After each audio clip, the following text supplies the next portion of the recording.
Hey guys, it's Scorpio Rage. I'm here to start doing some tutorials. I've seen a lot of people coming into the community being first-time creators and asking quite a few questions. So I figure this is going to be a way to try and give back to the community to get people up and going with making these awesome altars that we all enjoy. So this first one is going to be a quick and easy tutorial about how to do some fills or some spills and shadows. The first thing that we need to do is get a card ready. I've already done that. This is a metalworker that I worked on a couple days ago, and what we're going to be doing is doing a spill on this card. We're going to be doing this area right up here. Now, with the way that I have my template, I have this art boundary layer, which is just gray by itself, but it has these rounded edges. So that way, when I am done, the cards themselves have the rounded corners, which make them look real nice online. So first thing that we need to do is copy it.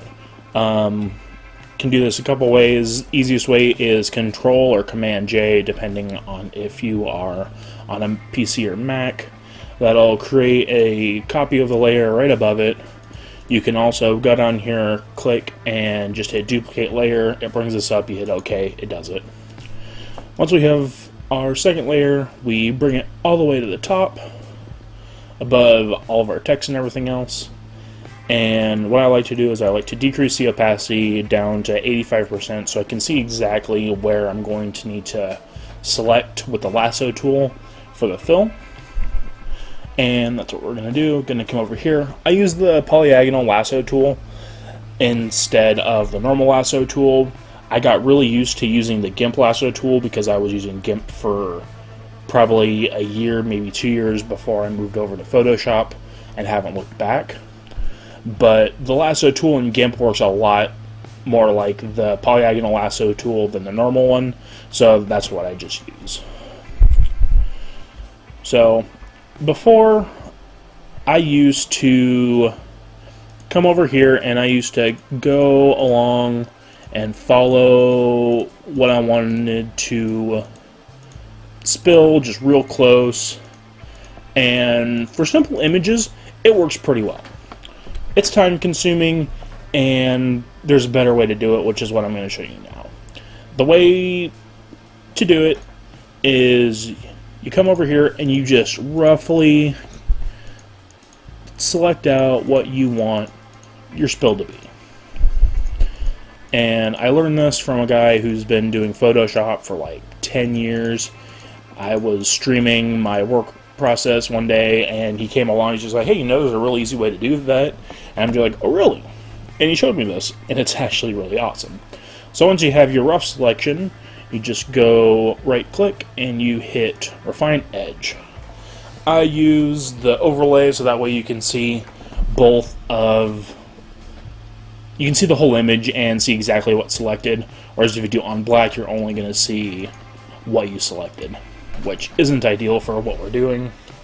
Marching ants you can also use, but it's not as visually apparent as overlay.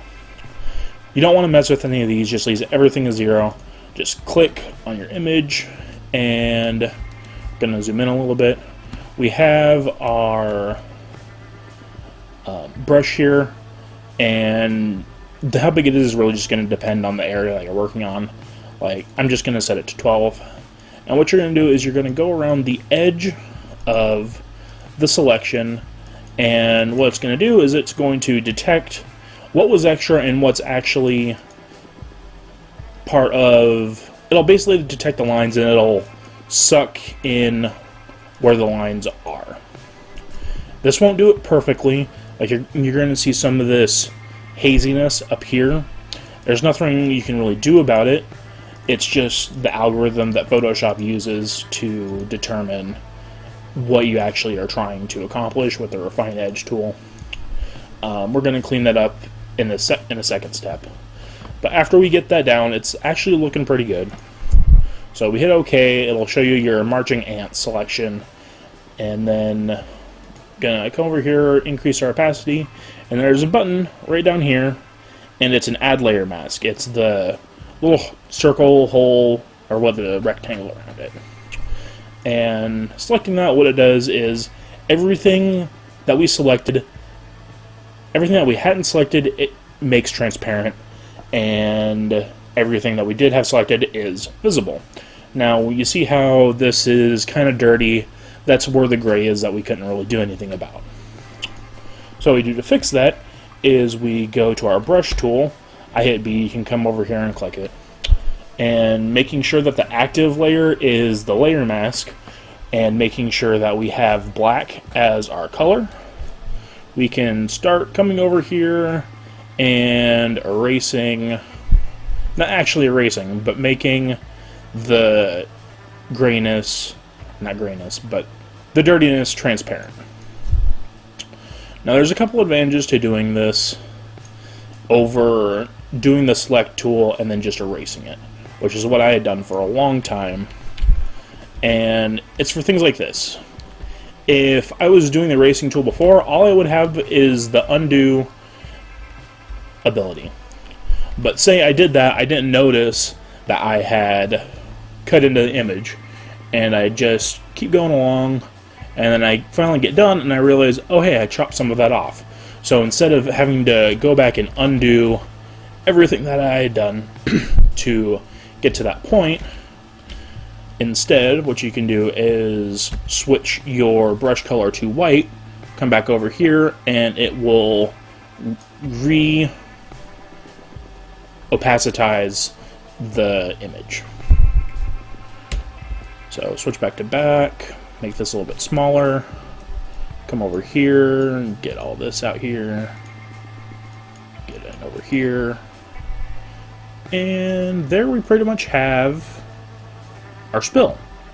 It's not perfect, but for doing quick and dirty spills, it works great. So after we have what we're going to be doing for our spill, you can come over here and double click on our layer. It'll bring up the layer styles, and we just want a normal drop shadow. So with the file that I'm using, the global light is set to work with the actual template. So all of the shadows and brightness on the actual template use the global light. So when you're doing the image spills, you want to unclick use global light.